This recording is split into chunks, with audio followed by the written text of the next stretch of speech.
Good morning. My name is Robbie. I am a fabric arts designer and knitter.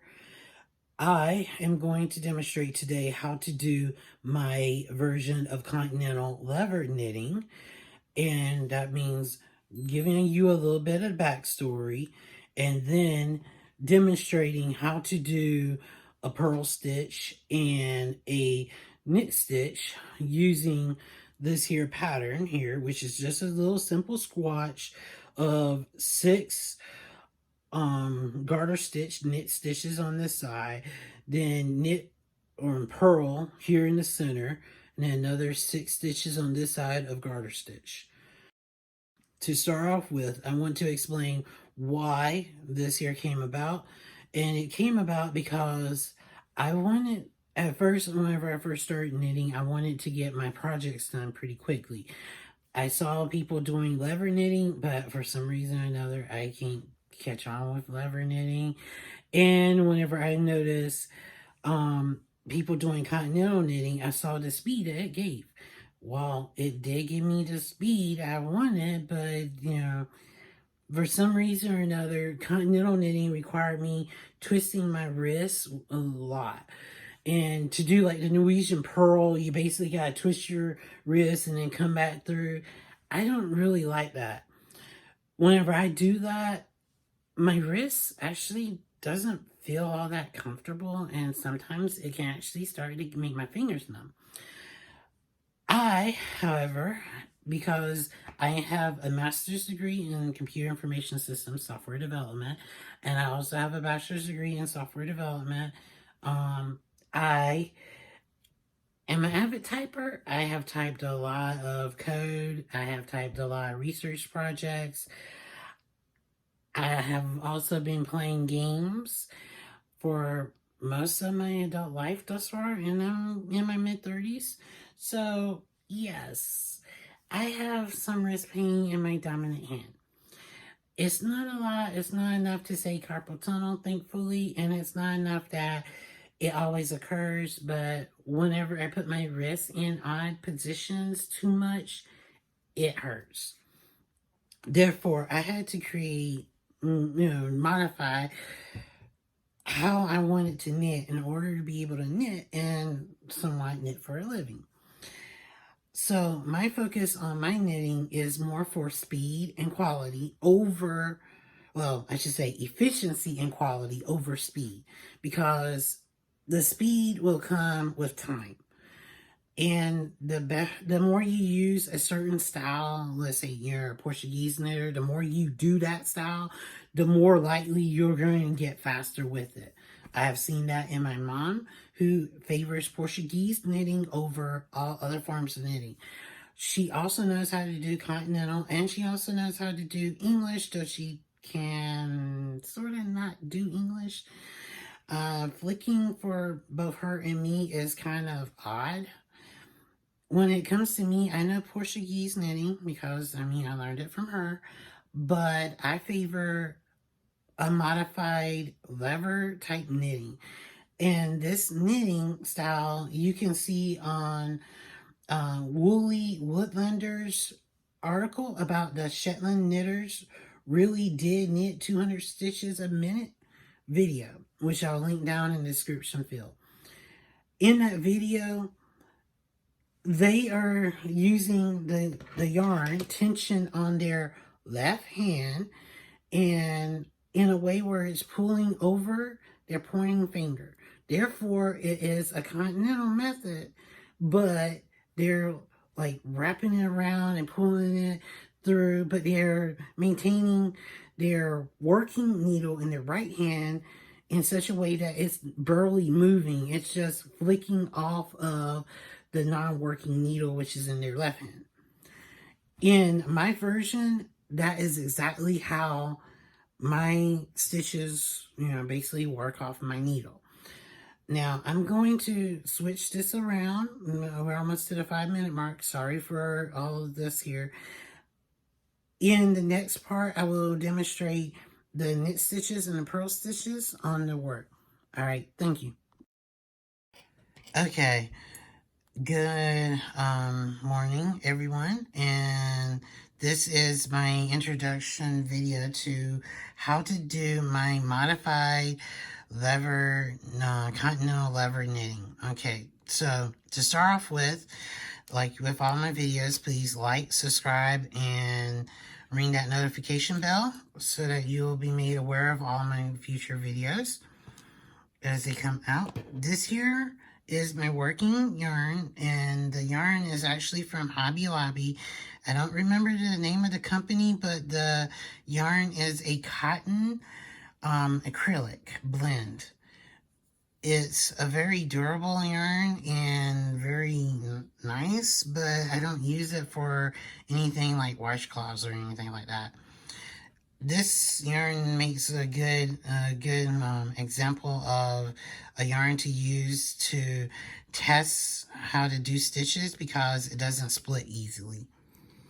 Okay, so the material that I'm working with is in my left hand, and I got the way I make my tension is to go over the top of my ring finger and my pointer. No, you want to go over the top of your pointer because every time you do a stitch, you're actually peeking off of the top of this here of your pointer. If you don't peek off the top of your pointing finger, then you're kind of not really doing continental, and I'm not exactly sure how you're actually being able to make your stitches.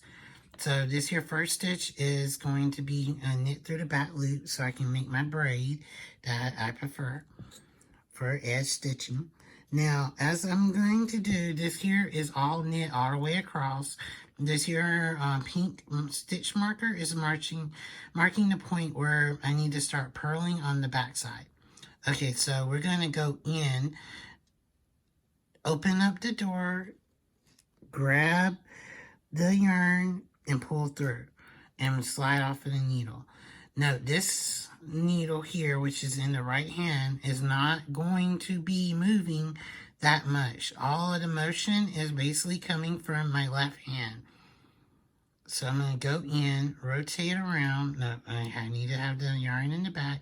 Rotate around, let my pointing finger's tip push the yarn onto the top of the needle and slide it off. Okay, now again, gonna go in, rotate around, let the pointing finger slide it off.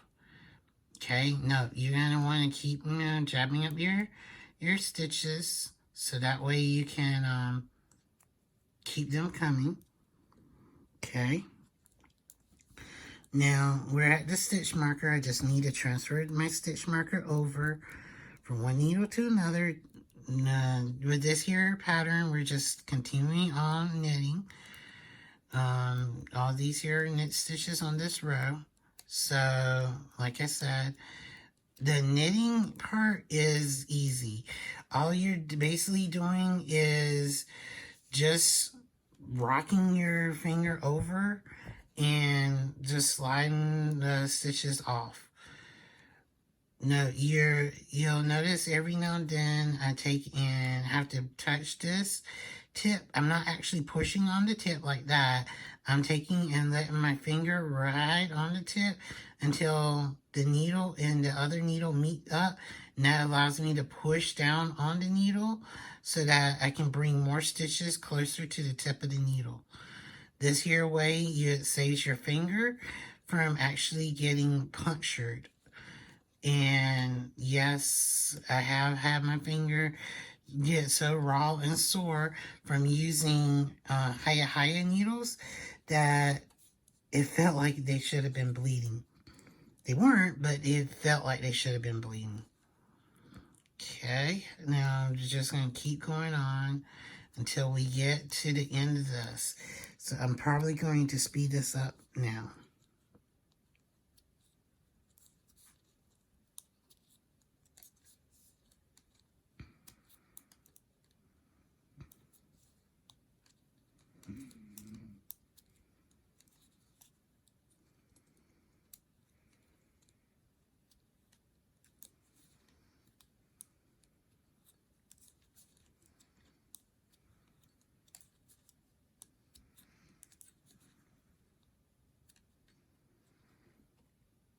Okay, we're to the end. I'm grabbing this here off, and I'm going to take and rotate my stitches so that I can do my twisted stitch that I knit through the back loop so I can create the braid like I always do.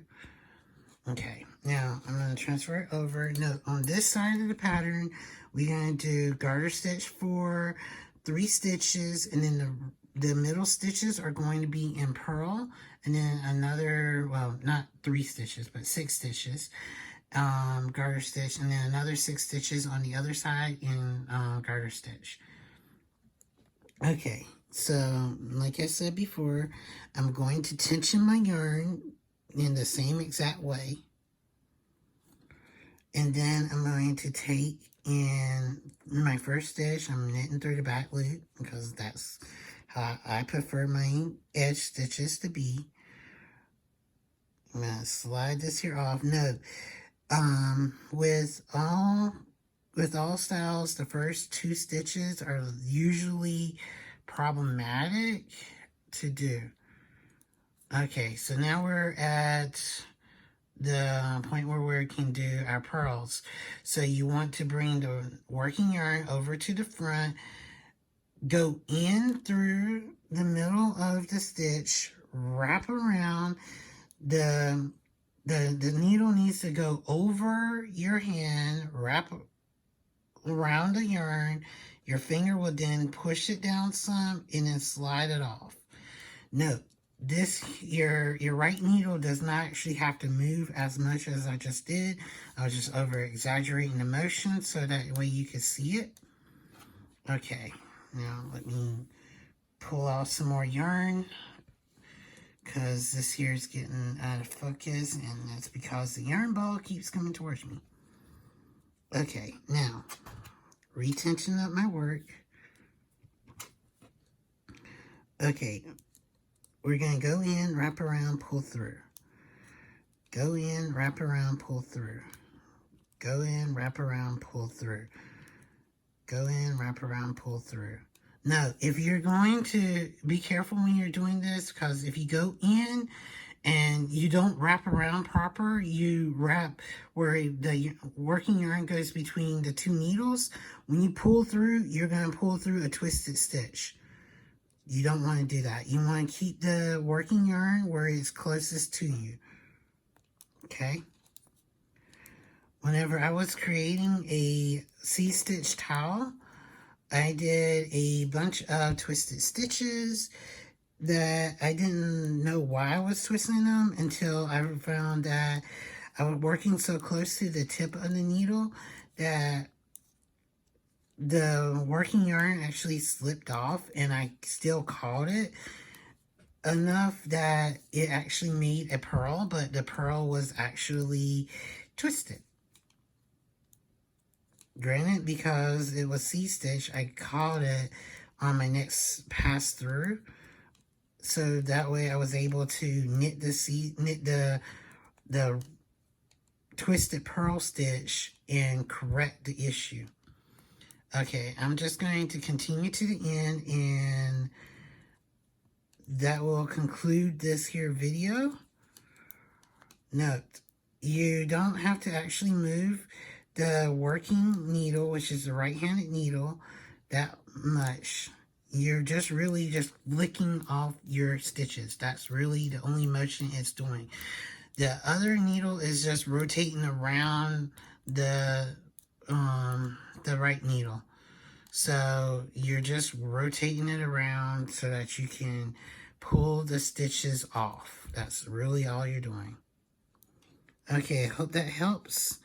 Please comment, like, and subscribe, and I will see you on the next video.